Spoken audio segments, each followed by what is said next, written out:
Seguimos con nuestra serie inmutable, la cruz, para hoy. Y acabamos de ver a 11 personas pasar por las aguas del bautismo confesando públicamente que Jesús es el Señor y Salvador de sus vidas. Y eso es algo increíble.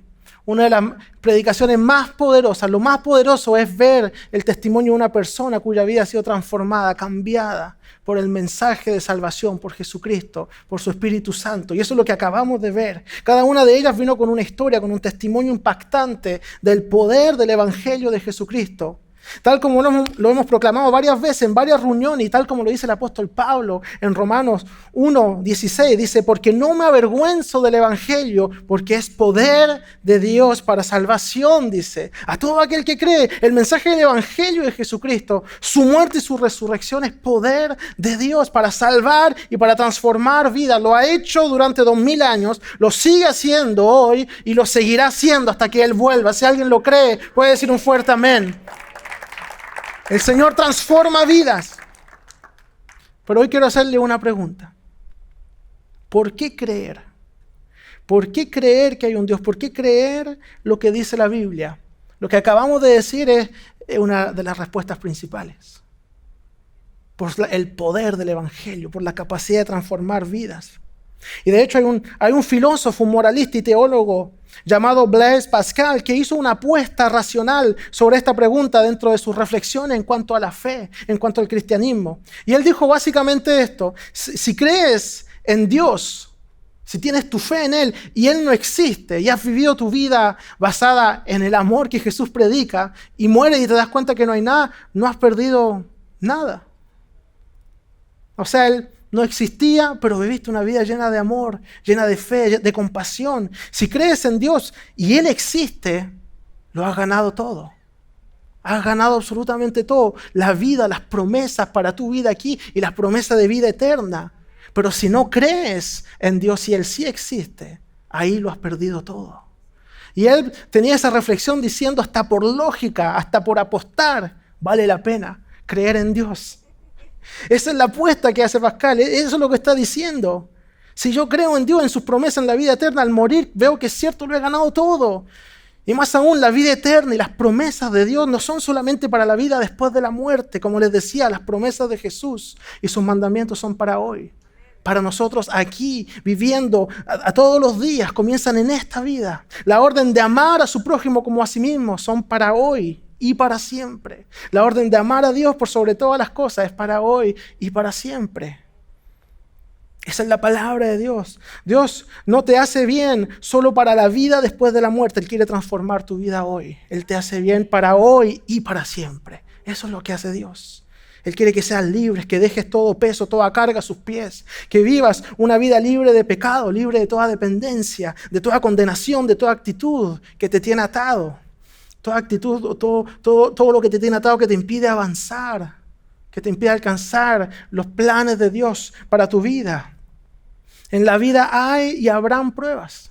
Eso Jesús mismo lo dijo, y más que decirlo, Jesús mismo lo vivió. Y esta es una segunda respuesta al por qué creer. Tenemos un Dios que nos comprende. Tenemos un Dios cercano, no ajeno. No es un Dios ajeno al dolor, no es un Dios lejano o desinteresado en nosotros o en nuestros sentimientos. No es un Dios que nos abandona a nuestros problemas. Es un Dios que nos ama y que vivió en medio de nosotros, que en todo fue tentado, nos enseña la palabra, que vivió y experimentó la vida humana en todo aspecto. Él experimentó la pérdida de un amigo cuando murió Lázaro y vio la tristeza en el ser humano, la tristeza y la impotencia frente a la muerte. Él lo experimentó, vio cómo se sentía la gente alrededor de Lázaro. Él experimentó la traición, experimentó la injusticia de falsas acusaciones, experimentó la injusticia del sistema jurídico. El peso también, experimentó ese peso de saber que su familia y sus amigos también serían criticados, juzgados, perseguidos. Sintió el odio y desprecio por parte de personas que él había ayudado. Personas que un día lo recibían como rey y después, poco después, decían: crucifíquenlo. Experimentó ese odio, esa traición, el odio, el desprecio por parte mismo de su propia gente. Por eso en un momento Jesús dijo en Mateo 13:57, no hay profeta sin honra, sino en su propia tierra y en su casa. Él sintió también el abandono de parte de sus amigos más cercanos, sus discípulos. Y hablando de ellos, otra de las respuestas a la pregunta del por qué creer es porque los discípulos de Jesús creyeron en Él. Creyeron en lo que les enseñó, en su predicación. Creyeron que Él era el Mesías. Experimentaron eso. Experimentaron que era el Mesías, el Salvador. Y alguno podrá decir, pero ¿qué tal si Él les mintió y los engañó? Si Jesús le mintió a sus seguidores, no solo fue mentiroso, fue más que eso, fue también hipócrita, porque Él les enseñó a vivir en verdad, en honra. Siempre y a toda costa les enseñó a vivir de forma honrada. Si Jesús mintió, fue hipócrita, pero también fue necio, porque por eso murió. Lo mataron por lo que decía de Él mismo, por lo que les enseñaba a sus discípulos.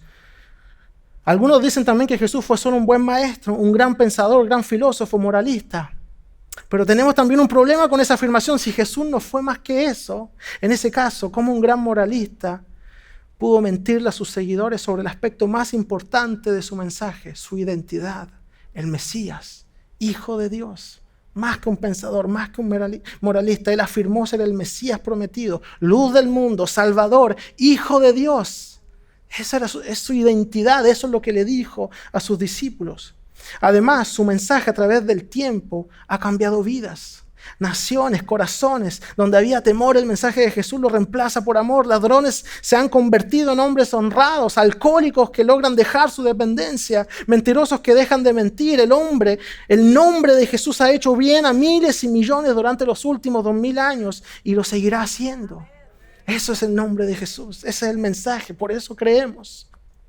Y esto es un hecho reconocido no solamente por cristianos, por creyentes en la iglesia. Un historiador serio que estudia la historia de la iglesia llamado William Leakey, que también es abiertamente un opositor al cristianismo, pero él tiene que admitir y lo hace y dice, le estaba reservado al cristianismo presentar al mundo un personaje ideal que a través de los cambios de 18 siglos ha inspirado los corazones de los hombres con un amor apasionado. Se ha manifestado capaz de actuar en todas las edades, las naciones, los temperamentos y las condiciones. No solo ha sido el más sublime ejemplo de virtud, sino el más fuerte incentivo para la práctica de ella. El simple resumen de estos 3 cortos años de vida, porque la Biblia nos resume 3 años del ministerio de Jesús. Y él dice, este resumen de 3 años de la vida activa de Jesús ha hecho más para regenerar y suavizar a la humanidad que todas las discusiones de los filósofos y las exhortaciones de los moralistas. Ese es Jesús. Jesús le hizo bien a la humanidad, Jesús le hizo bien a sus discípulos y Jesús le hará bien a usted si lo deja entrar a su vida. Y si usted lo cree, puede decir un fuerte amén. Ese es nuestro Jesús. Ese es Jesús.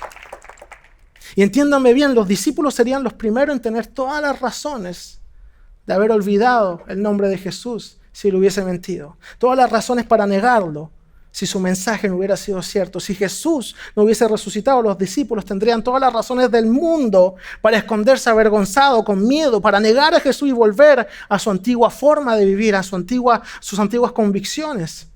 Antes de haber conocido a Jesús. Y lo digo porque la Biblia lo dice, nos muestra un poco el comportamiento de los discípulos cuando Jesús fue capturado y cuando lo mataron. La Biblia nos muestra cómo reaccionaron ellos. Y uno de los ejemplos más claros es el ejemplo de Pedro, que podemos leer en Mateo 26, versículos 69 al 75. Cuando Jesús ya había sido capturado, la Biblia dice, Pedro estaba sentado fuera en el patio y se le acercó una criada diciendo, tú también estabas con Jesús, el Galileo. Mas él negó delante de todos, diciendo, no sé lo que dices. Saliendo él a la puerta, le vio otra y dijo a los que estaban allí, también estaba con Jesús el Nazareno. Pero él negó otra vez y con juramento, no conozco al hombre.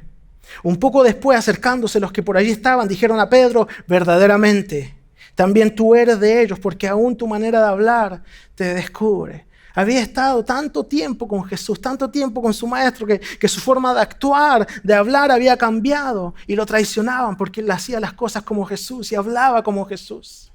Esa es mi oración también, que podamos estar tan cerca de Jesús, que la gente pueda reconocer a Jesús al vernos.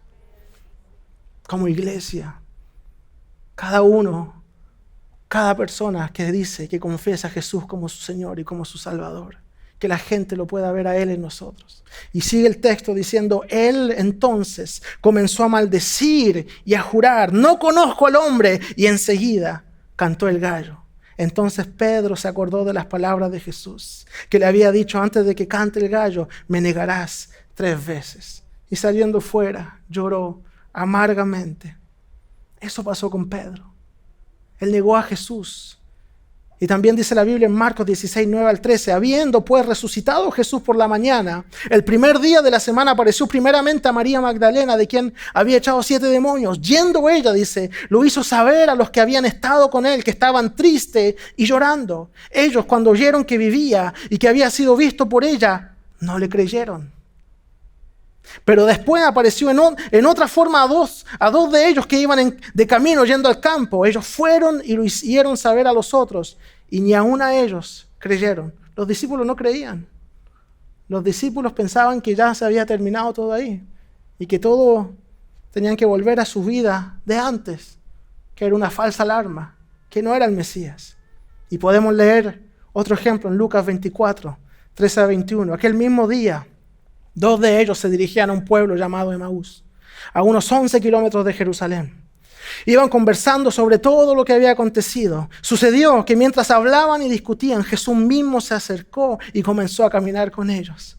Pero no lo reconocieron, pues sus ojos estaban velados. ¿Qué vienen discutiendo por el camino?, preguntó. Se detuvieron cabizbajos. Uno de ellos, llamado Cleofas, le dijo, ¿eres tú el único peregrino en Jerusalén que no se ha enterado de lo que ha pasado recientemente? ¿Qué es lo que ha pasado?, preguntó. Y ellos respondieron, lo de Jesús de Nazaret. Era un profeta poderoso en obras y en palabras delante de Dios y de todo el pueblo. Los jefes de los sacerdotes y nuestros gobernantes lo entregaron para ser condenado a muerte y lo crucificaron. Pero nosotros, dice, abrigábamos la esperanza de que era Él quien redimiría a Israel. Es más, ya hace 3 días que sucedió todo esto. Ya habían perdido toda esperanza. Ya estaban tratando de pasar, de olvidar eso y de seguir sus vidas. Los discípulos pudieron haberse ido de esa forma al olvido, tal como se estaban yendo en camino de Emaús, esconderse y permanecer ahí. Pero en lugar de eso, los discípulos predicaron con un mensaje tan poderoso que causó un impacto sin precedente en la historia humana. Eso ocurrió con los discípulos. Entonces, volviendo a nuestra pregunta inicial, ¿por qué creer? Pues porque los discípulos, quienes tenían todas las razones para no creer, si no era cierto, pues creyeron, porque sí lo era. Pedro, antes mismo de que Jesús muriera, ya lo estaba negando. Imagínese Jesús estando muerto, ¿cómo estaría Pedro? Pero algo sucedió, algo los hizo cambiar de parecer.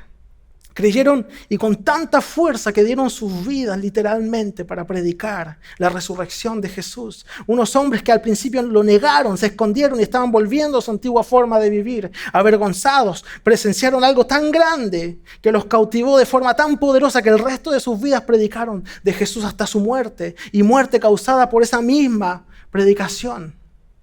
Porque se rehusaron a negar a Jesús. Se rehusaron a alejarse de Él.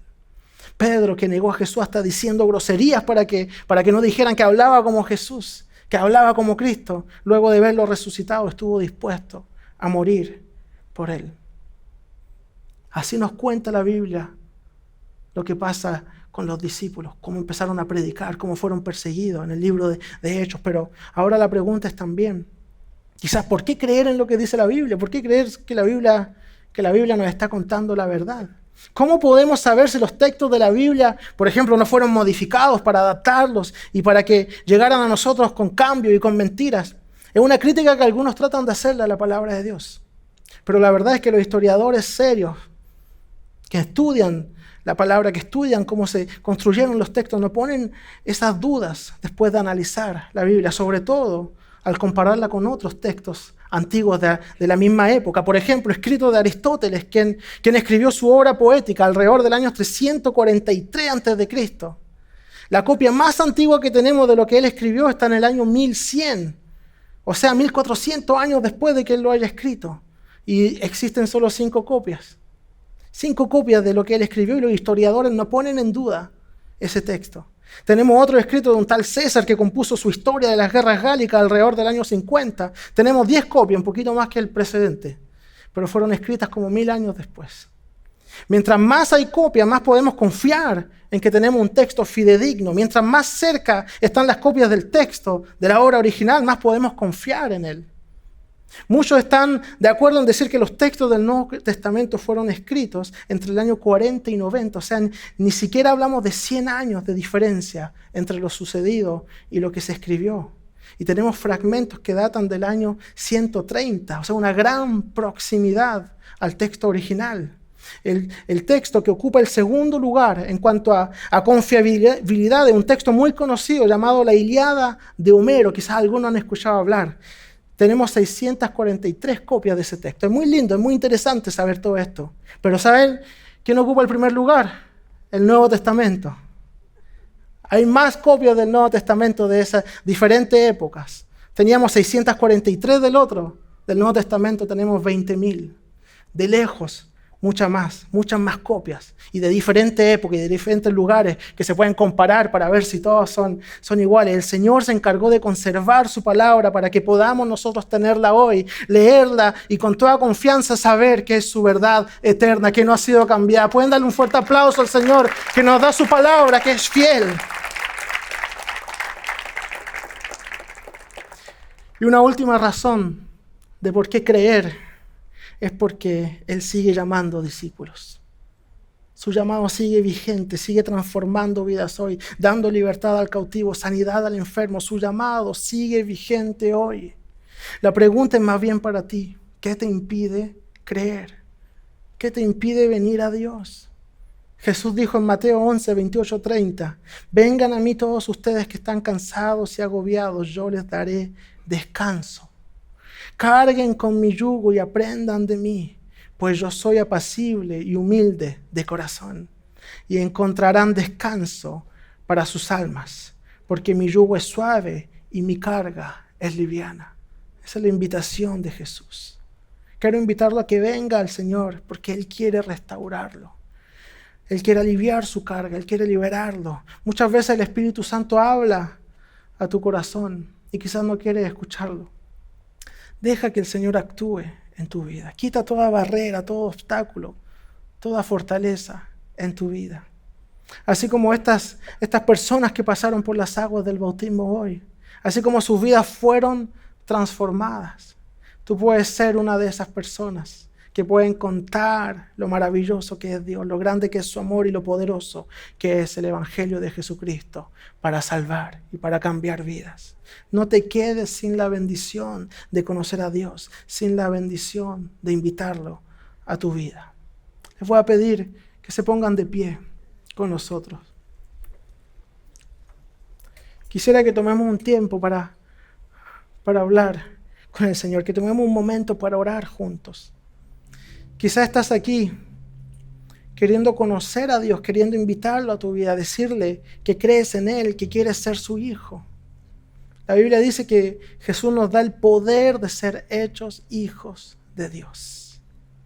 Si quieres eso, si quieres conocer a Dios como las personas que se bautizaron hoy, experimentarlo en tu vida, experimentar cambios, transformaciones, te invito a que repitas esta oración conmigo.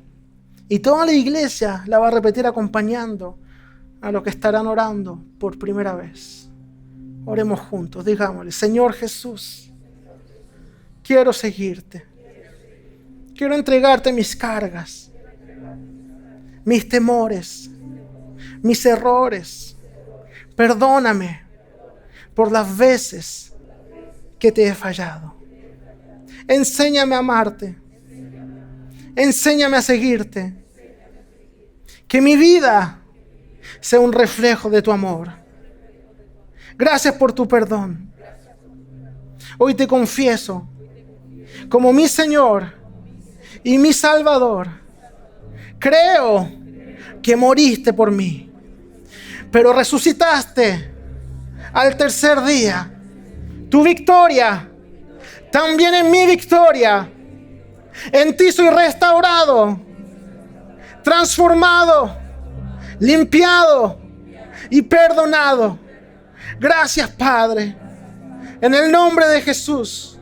Y toda la iglesia puede decir un fuerte amén y darle un fuerte aplauso al Señor por las vidas transformadas, por todo lo que Él hace, lo que ha hecho y lo que seguirá haciendo. Gracias, Señor.